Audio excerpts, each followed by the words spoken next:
Once again, I'm Luke Niebusch, representing David Kingsley, a husband, father of 3, correctional officer for over 9 years. This case comes down to David Kingsley's thoughts and intentions. David's intent, his mindset during the events of December 9, 2024. The district attorney has to prove beyond a reasonable doubt that he acted in a manner that can be considered depraved, and that he did so with complete indifference and devoid or regard for human life. Murder in the second degree. In the alternative, the district attorney has to prove David intended and wanted to cause serious physical injury to Mr. Brooks and caused his death, constituting manslaughter in the first degree. Before we talk about this specific case, let's take a moment to understand the world we are talking about.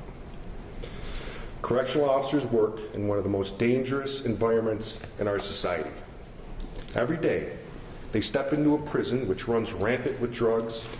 They deal with men who are under the influence, who are often violent, unpredictable, and often intent on harming staff, other incarcerated individuals, or even themselves. Fights break out with little warning. Weapons are made from almost anything. Tension runs high, and officers are expected to act immediately when something happens. These are daily occurrences, and they don't get to pause, review video, or reflect. They are trained to respond quickly to control situations before they spread. Maintaining control and order in the facility is critical to the safety of the Department of Corrections, personnel, and the incarcerated individuals. That is the backdrop here. The law requires you to evaluate what happened in the context of that environment. Similar to doctors and nurses in emergency rooms or firefighters and their commanders on scene, they have to act with urgency, trusting the people behind them. You will hear that Robert Brooks was involved in fights with other incarcerated individuals at Mohawk Correctional Facility on December 7th and again on December 9th, 2024. It was at this time that Mr. Brooks sustained significant injuries, which led to the decision to separate the parties and transfer Mr. Brooks to Marcy Correctional Facility. When Mr. Brooks left Mohawk and the van pulled into Marcy, from the very beginning, he resisted instructions. He told officers what he wouldn't and wouldn't do. He ignored them and was not following lawful orders. Orders that may seem menial to you, somebody living outside those walls, but important in maintaining safety and control. That passive resistance continued through the administration building and into the vestibule area. After his leg shackles were removed, you will hear that there was an issue, and the officers brought Mr. Brooks outside where he was, pepper sprayed. One officer on scene then pulled their pin, a red dot. An emergency was called, a signal that requires immediate backup because an officer may be in distress. A call where all officers who are available must respond. The officers that day responded because they are trained and ordered to do so.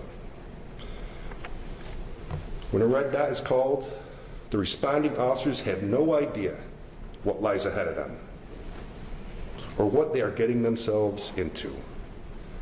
Even when a red dot is called off, those responding officers will always continue to the scene to make sure no further assistance is needed.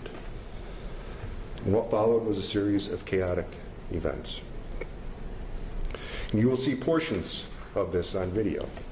You will see officers using physical force to move and restrain Mr. Brooks.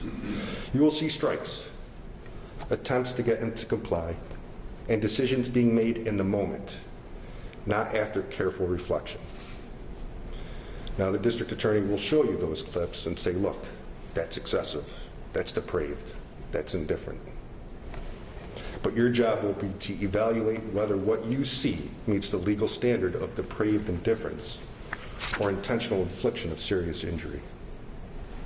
Not whether it looked rough, not whether you would have done it differently, because the lives you live are much different than the lives living behind those prison walls. And the officers live there as well. There's one particular moment you will see Officer Kingsley, my client. He is holding Mr. Brooks as other officers are around him. At times you'll see him trying to reposition Mr. Brooks on the gurney. And it appears that his hands are near and around Mr. Brooks' neck as he lifts him up. Let's be direct about that. Officers are not trained to lift people by the neck. It was not the proper technique. And yes, on video, it looks violent. But here's what the evidence will show. It lasted only seconds. It was done in an effort to get Mr. Brooks upright in that specific moment and nothing more. It was done in an effort to get Mr. Brooks up. It was done in a chaotic scene, under orders to get him up, either direct or implied, with multiple people involved, including 2 sergeants who were in charge of all the correctional officers in that room. It was not done with the intent to injure. It was not done out of indifference to life. It was rough, an imperfect decision in the middle of a confusing and stressful situation. The law requires the prosecution to prove depraved indifference or intent to injure. A moment of rough handling, especially in the context of restraint, is not depraved indifference. Now let's turn to the charges themselves. The district attorney has charged 2 different crimes based on 2 different legal theories that are contradictory to one another. First, murder in the 2nd degree. This crime requires proof of a mental state of depraved indifference, that David Kingsley acted so recklessly and showed no regard for Mr. Brooks and was indifferent to his life, that he did not care whether he lived or died. Second, manslaughter in the 1st degree. This charge requires proof that David intended to cause serious physical injury, that he set out to seriously hurt Mr. Brooks, and in doing so caused his death. These are 2 very different theories. One says the actions were reckless, the other says they were intentional. Both cannot be true. You will see as this trial unfolds that the evidence does not support either theory. What happened was messy, it was physical, but it was not indifferent to life. And it was not an intentional attempt to cause serious physical injury. You will hear about the role of Sergeant Trombley. He was the ranking officer present. He at times gave orders, and at others stood there and did absolutely nothing. That matters, because correctional officers like David Kingsley operate within a system of trust and reliance.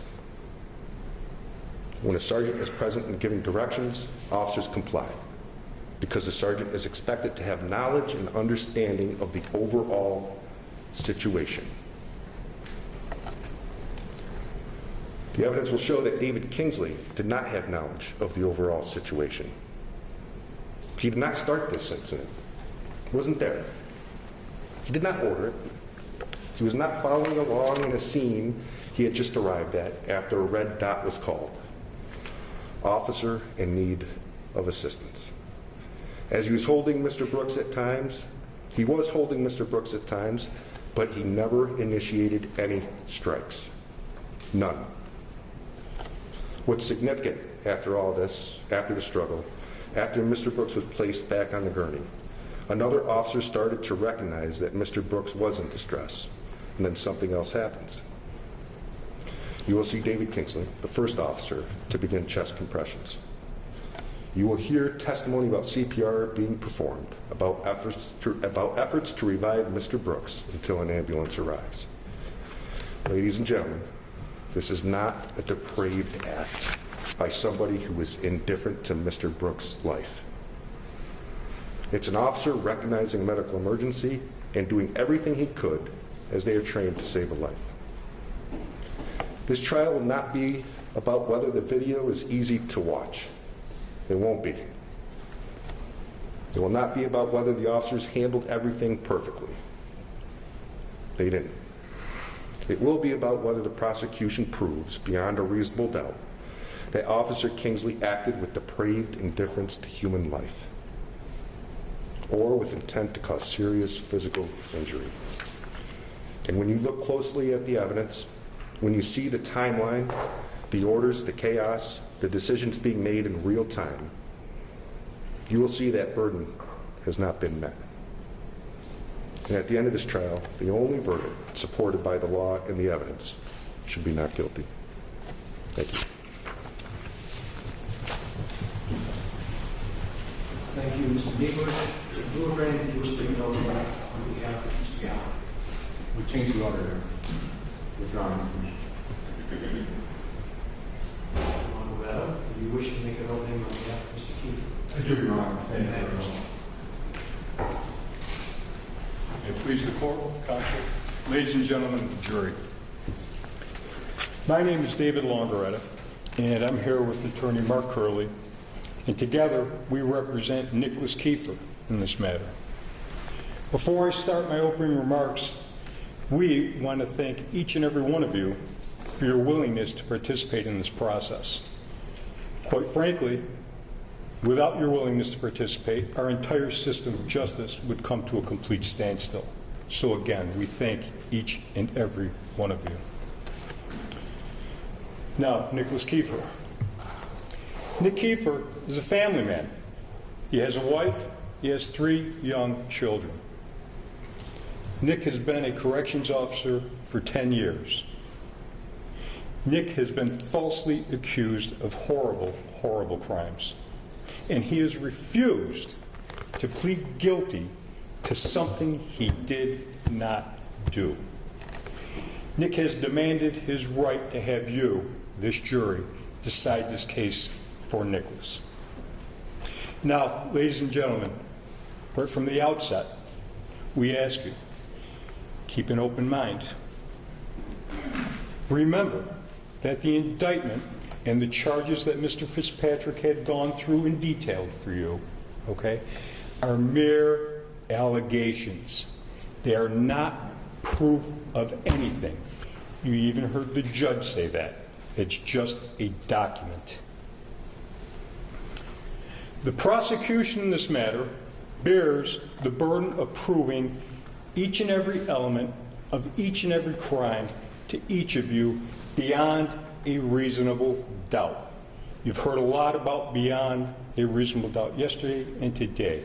The highest burden we have in our system of justice. Ladies and gentlemen, that is in fact the cornerstone of our system of justice. And it is your duty as jurors to hold the prosecution to this burden of proof on each and every element of each and every crime. Now, as you heard from Mr. Fitzpatrick, in this case you're going to have the benefit of videos. And the videos will show you, black and white, what happened at relevant times. We anticipate the prosecution will be putting in these videos into evidence for your consideration. Nicholas Kefir plans on using these exact same videos to show you that Nicholas Kefir is not guilty of these crimes. Now, as you see these videos, you're going to see numerous people in the videos. We ask you, when you watch these videos, and I'm presuming it may take you more than one view, when you see these videos, I ask you to pay very careful and close attention to see if you see Nicholas Kefir in that video. Take note of Nick Kefir's actions. Look and see if Mr. Kefir is even there. Along with the videos, ladies and gentlemen, you're going to hear testimony and you're going to see a multitude of other exhibits. And as Mr. Fitzpatrick had alluded to, we anticipate that you're going to hear evidence of DOC's rules and regulations. We further anticipate, ladies and gentlemen, that you are going to hear about how these rules and regulations may have not been followed on December 9th, 2024. I ask you all, be very, very mindful. Nick is not on trial for violating any docks, rules, or regulations. Nick is on trial for very serious penal law violations. Now, as jurors, it is your prerogative. You can accept or you can reject any evidence that the court allows into evidence in your consideration. That includes testimony that may be offered to you or that is in fact offered to you. Now, ladies and gentlemen, as the court has indicated, as Mr. Fitzpatrick has indicated, there are 3 gentlemen on trial here. When each and every piece of evidence is submitted to you, I ask you to ask yourselves, is this piece of evidence relevant to Nicholas Kefir? Is it relevant to David Kingsley? Or is it relevant to Mr. Gallagher? Is it relevant to maybe 1 or 2 of them and not the 3rd? Or is it relevant to any of them at all? That will be your determination. As you heard the prosecution in this case, ladies and gentlemen, this night of December 9th, 2024 involves 3 separate incidences. One in the breezeway, which is in the administration building of the Marcy Correctional Facility. One is on the walkway from leaving the administration building en route to the infirmary. And the 3rd in the treatment room of the infirmary of the Marcy Correctional Facility. 3 separate and distinct incidences. It is not one continuous incident. Now, ladies and gentlemen, on December 9th, Nick Kefir went to work like any other day. He was mandated to work a double shift, 16 hours, as they often are in the Department of Corrections. Nick was due to return to his family later that night at 11 p.m. At approximately 9 p.m. on that day, Nick received a radio transmission saying, "We have an in-draft," which means we have an incoming incarcerated individual leaving one facility and now entering into the Marcy Correctional Facility. Nick went and responded to that call, which was Nick's obligation. That's his job. That's his duty. He followed it. Nick did not know who this in-drafting, incoming incarcerated individual was. He has never seen this individual prior. He has never supervised and or worked with this individual. As Nick was going up to the administration building to meet this incoming in-drafting incarcerated individual, he was met by 2 of his co-workers. Mr. Fitzpatrick gave you some names. You heard Mr. Kessler, you heard Mr. Angelo. They also met the Mohawk correction officer who did the transportation of the incarcerated individual from Mohawk over to the Marcy facility. 4 COs are there at this time. The 4 COs then walk out to the van where the incarcerated individual was. The 4 COs were able to get this incarcerated individual out of the van. We now know that this individual's name is Mr. Robert Brooks. They brought him in to the Marcy administration building. Per policy, the receiving correctional facility must ID this particular in-drafting incarcerated individual.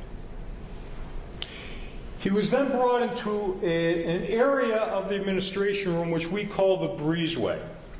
You're going to hear testimony, I believe you're going to see some diagrams of the administration building. And this is a small room, not a very big room, right before you would exit the administration building and go into the actual compound. You go through what's called a man trap. in this breezeway,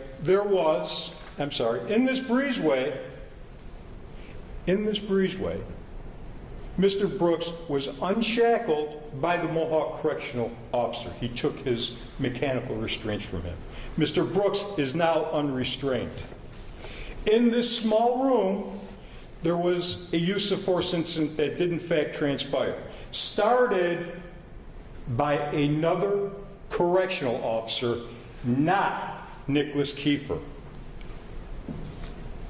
Nicholas Kefir, not knowing what just transpired, going back to his training, he immediately went to the assistance of his fellow employee.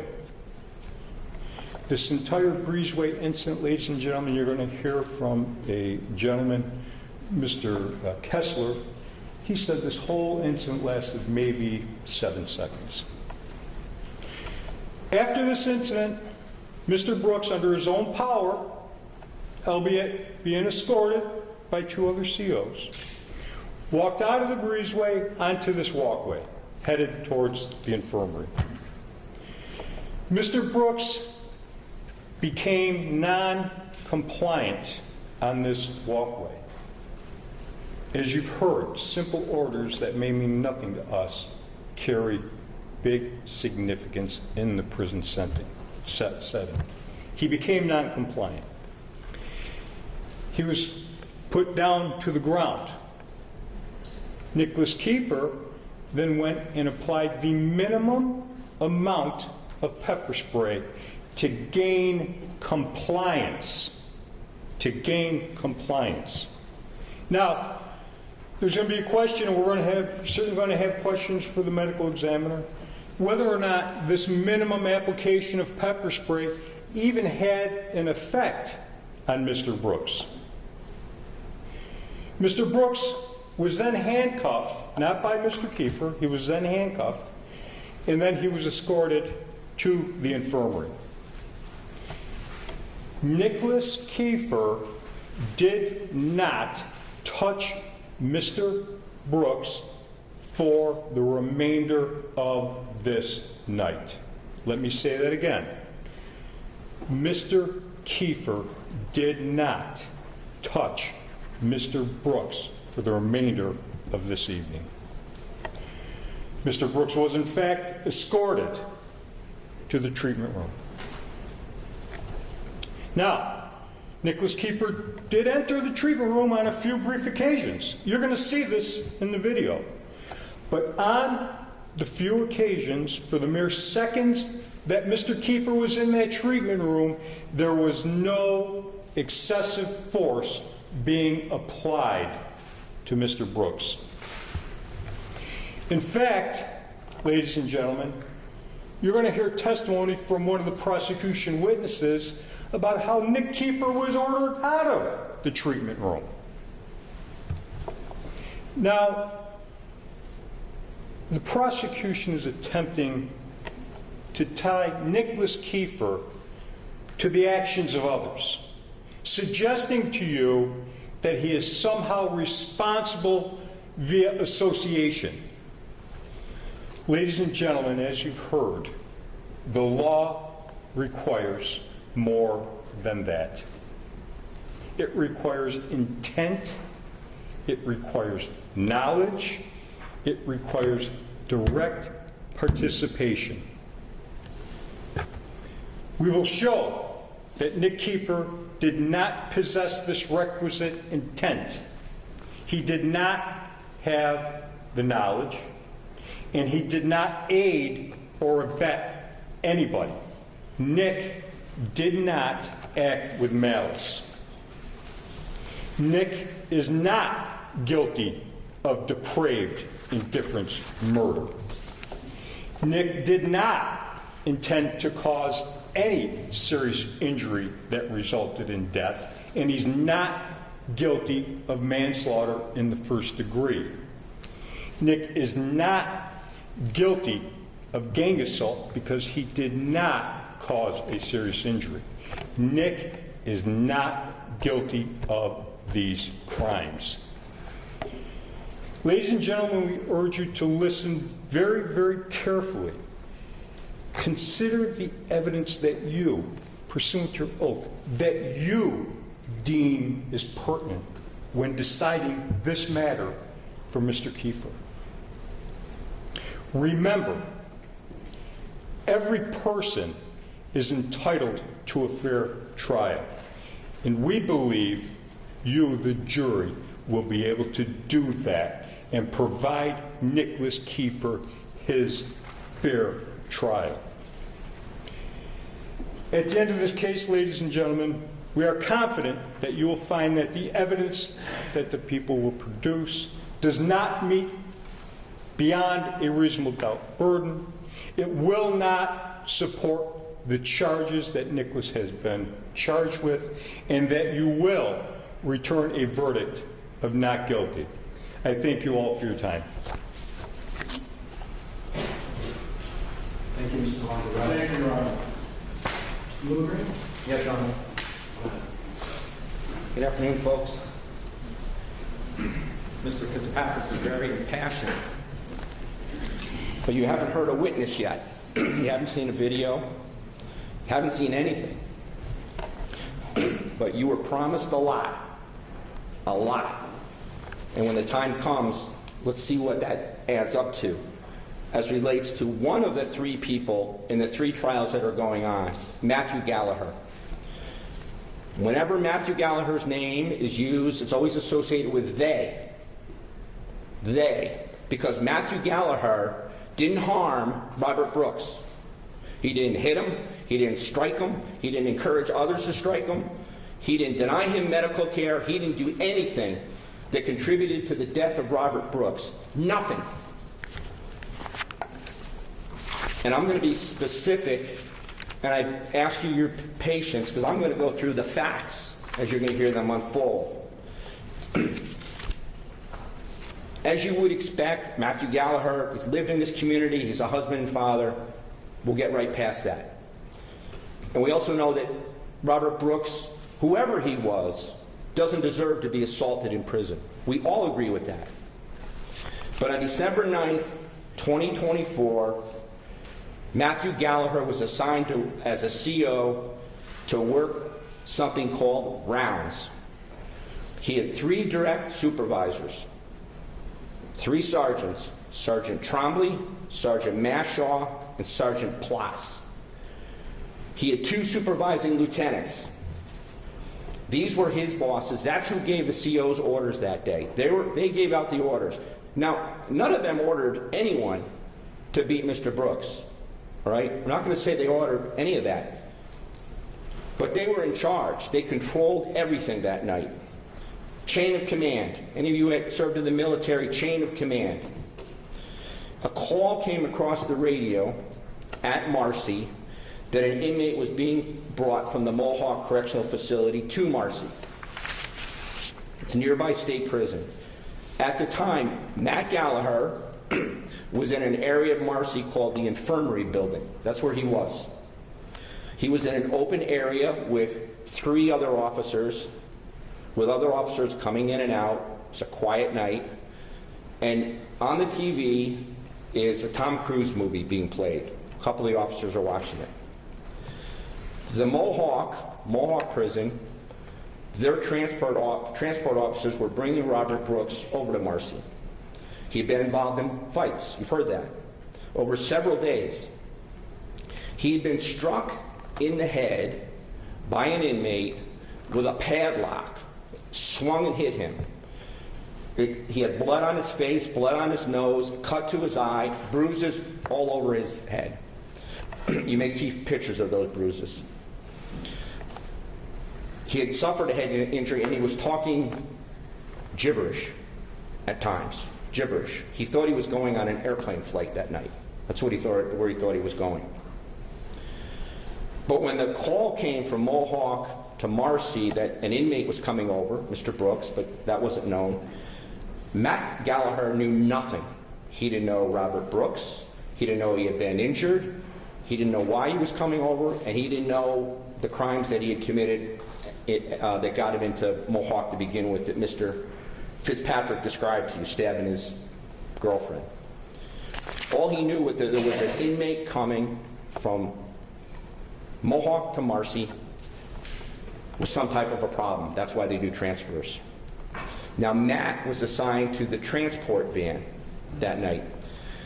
He would get into a van, he would drive around the grounds, he would check the buildings. That was part of his responsibilities. When the call came, the first thing he did was he went to the nurse's office in the infirmary building. Got out of his van, or from where he was in the lobby area, he went into the nurse's office, spoke to the nurses.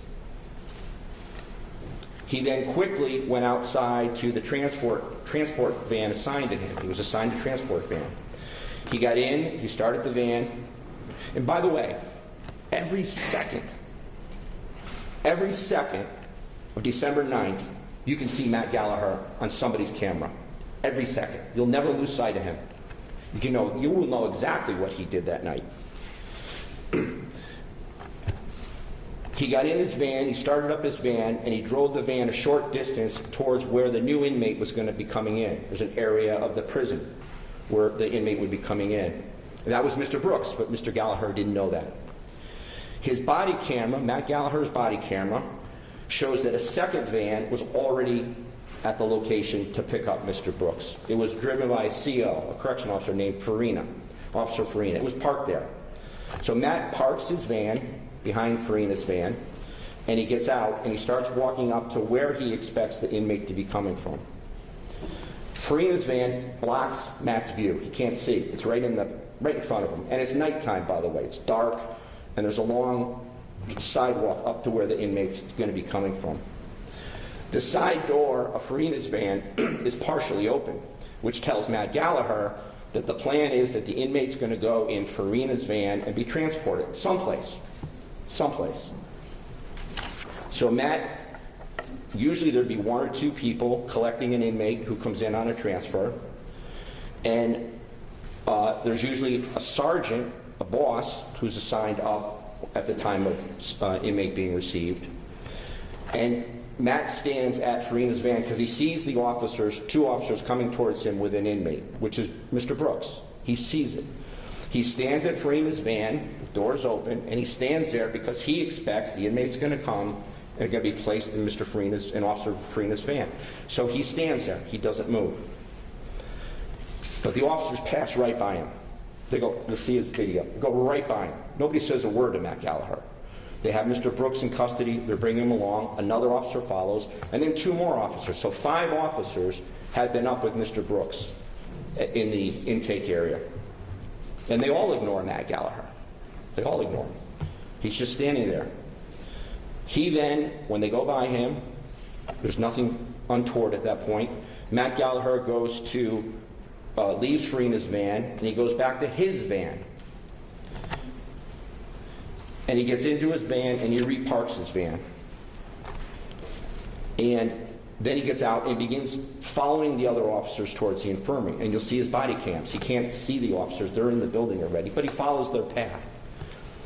His body cam will show that all Matt knew at that time was there was an unknown inmate, had come through intake, had been transported, and was heading down towards the infirmary. That's all he knew. None of the officers seemed agitated, and none of them requested Matt Gallagher's assistance. None of them.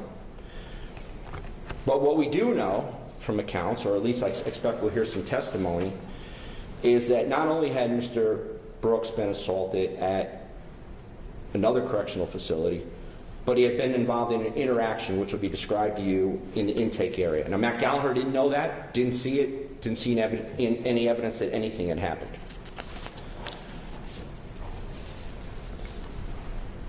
So Matt Gallagher goes down the hallway. The nurse's office is on the left. It's called the emergency room. It's called a lot of things, but it's the same as a medical office. You go in the office, there's a gurney, there's medicines in the cabinets, there's counters along the sides, and then there's an area, because this is where inmates' pictures are taken. When they come in, the pictures are taken there. There's a mat where they stand, there's a white backdrop that they stand against, and photographs are taken of them at the time that they come. It's used for that as well. Matt doesn't go in the room. He doesn't need to go in the room. There's 4 or 5 officers in the room.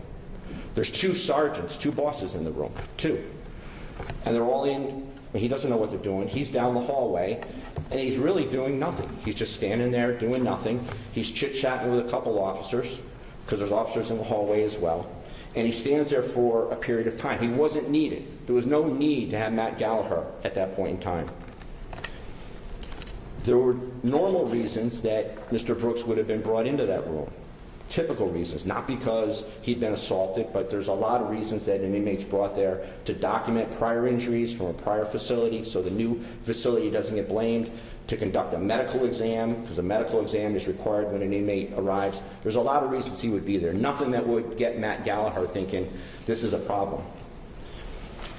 But while he's there, something's said in the room, in the nurse's room, the ER room, that drew his attention. So he walks down and he looks around the corner, and what does he see? He sees in the, and what one of the officers says they hear is, "Stop resisting, stop resisting." When Matt Gallagher turns the corner to look into that room, this is his vision. This is what he sees. In the corner is his boss, Sergeant Trombley. He's standing at a counter. He's got a piece of paper that he's writing on. To his right is his other boss, Sergeant Mashaw, who's standing there with his jacket on, his baseball cap on, and his hands in his pocket. And over at the gurney is Mr. Brooks on the edge of the gurney with officers Anzalone, Farina, and one or two other officers present. And Matt Gallagher is looking around the corner, and he's watching. He has no involvement. And you'll see Officer Farina starts wiping Mr. Brooks' face.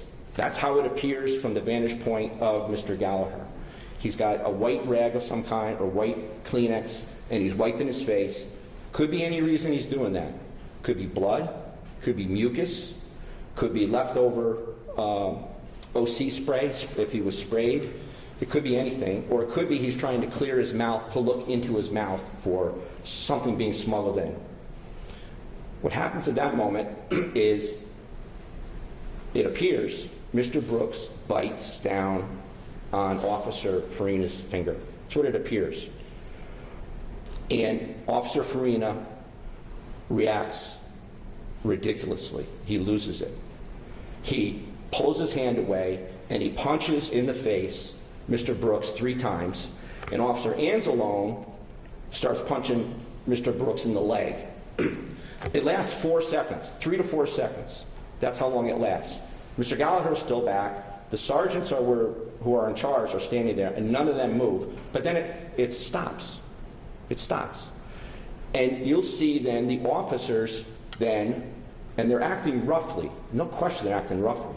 They start trying to pull Mr. Brooks from the edge of the gurney onto the gurney. This is a medical gurney. This is where he's supposed to be, on a medical gurney. And they try to pull him up. They try 4 times, and they're getting rougher each time. Matt Gallagher's sergeant is in front of them, another sergeant's there, and they don't move. They don't do a thing. Matt takes a step forward, like, what am I going to do? Should I do something? Takes a step back, and then he goes past his sergeant. He goes up to Mr. Brooks. He doesn't grab him by the neck. He doesn't grab him by the skin. He takes his shirt, and he moves him up on the gurney. That's what he does. He moves him up on the gurney. And just as he finishes doing that, Officer Farina kicks Mr. Brooks between the legs. It appears he's either trying to hurt him or he's trying to push his body up further on the gurney. But whatever he does, it's wrong. Mr. Gallagher now just has the shirt. He's not touching any other part of Mr. Brooks. He lets go, and then an officer comes around in front of him and blocks him out. His sergeant's behind him, and Mr. Brooks' legs are kicking. They're kicking. He can't kick people. And someone says shackles or irons. What that means is when inmates are transferred, when inmates are kicking, when they're acting inappropriately in some way from the waist down, you get shackles. They're handcuffs for the ankles. They're not excessive force. They're not wrong. They're part of somebody's job. The only one that has shackles is Matt Gallagher. Matt Gallagher has shackles out in his van. So Matt Gallagher leaves. He leaves the room. Sergeants are in charge. He leaves the room, he goes right down the hallway, goes out the front door, goes in his van, gets the leg irons, comes back down the hallway, comes back into the room, and you can see from other people's cameras that remain in the room that they're holding Mr. Brooks' legs tight, as if he is trying to kick. But while Mr. Gallagher's gone, you also see this from the other people's cameras. Farina loses it again, starts punching him again, as does Anzalone. They both start punching him again, but Matt Gallagher doesn't even know this. He has no idea that this is going on, because he's down a hallway, out the front door, coming back. He walks in. They're not doing it anymore, so he has no idea they even did it. He walks up, puts the shackles around one foot that's kicking, and struggles with the other foot, and either he or another officer puts shackles on the other foot. And that's what he does. That act of shackling his legs, and you heard it, is being alleged as a basis for a murder charge against Matthew Gallagher. A manslaughter charge against Matthew Gallagher, putting shackles on the ankles of an inmate kicking. Job number one of a correction officer is to restrain an inmate who's kicking. Not to have him hooked up so he can be beaten, because Matt Gallagher doesn't know he's going to be beaten. To do his job. And Matt Gallagher backs up. The inmate, Mr. Brooks, out of respect, Mr. Brooks, then is brought over from the, Mr. Brooks is there for a period of time. He's leaned forward. Mr. Gallagher goes back to over by the door, stands by the door again, because it's not his situation. There's nothing for him to do. There's nothing for him to intervene in. He's doing his job. He's standing by the door. And Officer Farina, who was bit, remember I said he was supposedly bit, is, you see on camera, he starts shaking his hand and he says something. And Officer Anzalone, he must hear him say something like, God, he bit me or something. He decides to punch one more time. He punches Mr. Brooks. Nobody could stop that. Nobody could know it was coming. It happened. The sergeant, the camera that records that act is the sergeant's. The sergeant is standing from me to you, away from the gurney, and he didn't have an opportunity to do anything. Or if he did, if he heard it coming, he didn't do anything. But either way, there was no opportunity to stop it. It was Farina losing it, Anzalone losing it. So what is then, Mr. Brooks is taken over to the wall where the pictures are typically taken.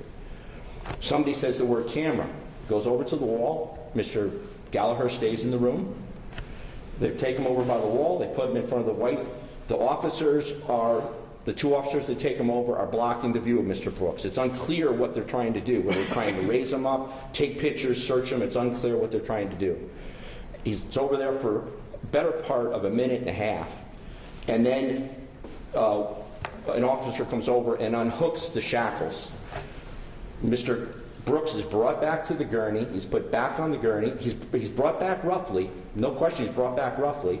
He's placed on the gurney, and his pants are now being taken off because they're looking at what he had on him, presumably. His pants are pulled off at that point in time, and then the officer, it's realized that he's hurt, that he's injured, and the officers start looking. After a period of time, the nurses come into the room, 2 male nurses, and you'll see the nurses, it's being alleged that Mr. Gallagher is depraved because he didn't intervene at some point in time. Intervention really that is fictional as a concept. But the nurses come into the room, you'll see video of them for over 9 minutes. Walking around doing nothing. They just walk around. They go up to him. He's got a pulse. He's got a heartbeat. They don't do anything for about 9 minutes before they do anything. Matt Gallagher's not in charge of the medical at that point in time. He's in the room, but he's not in charge of the medical. Matt Gallagher is charged with murder and manslaughter for not providing medical care. The nurses didn't provide the medical care. They were in the room. They didn't provide any medical care for a period of time. For a period of time. There's three things that are alleged to be the actions of Mr. Gallagher that results in a murder charge, a manslaughter charge, and a gang assault charge. The first is putting shackles on. Murder. That's what they say. The second is moving Mr. Brooks up onto the gurney. Murder.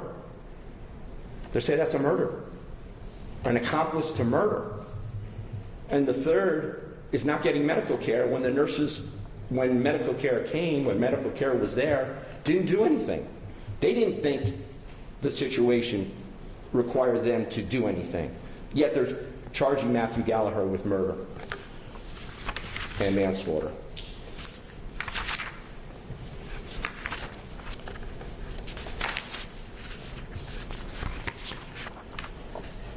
The government,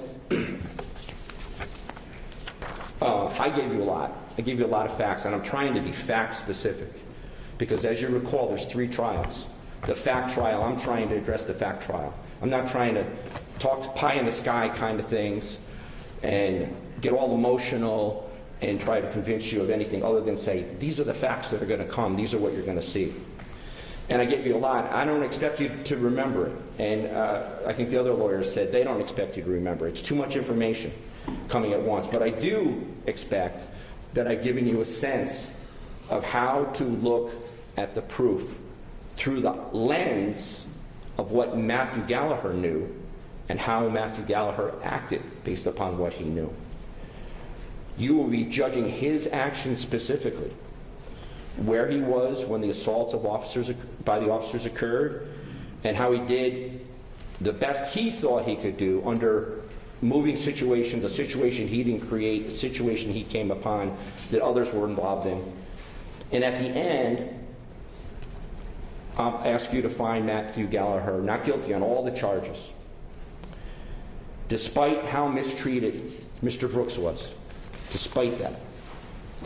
Because Mr. Gallagher is not responsible for Mr. Brooks' death.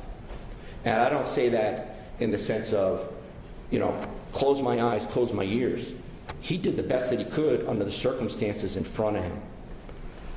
And I'm going to ask you to find him not guilty, but I'm going to ask you to find him not guilty and feel good about it and feel good that you did the right thing because you listened to the evidence. You paid attention to the evidence, not the histrionics, but the evidence that you're going to see through Matt Gallagher's eyes as every second that he was in that facility is on a tape recording. And I'll ask you to return a not guilty verdict at the end of the trial. Thank you.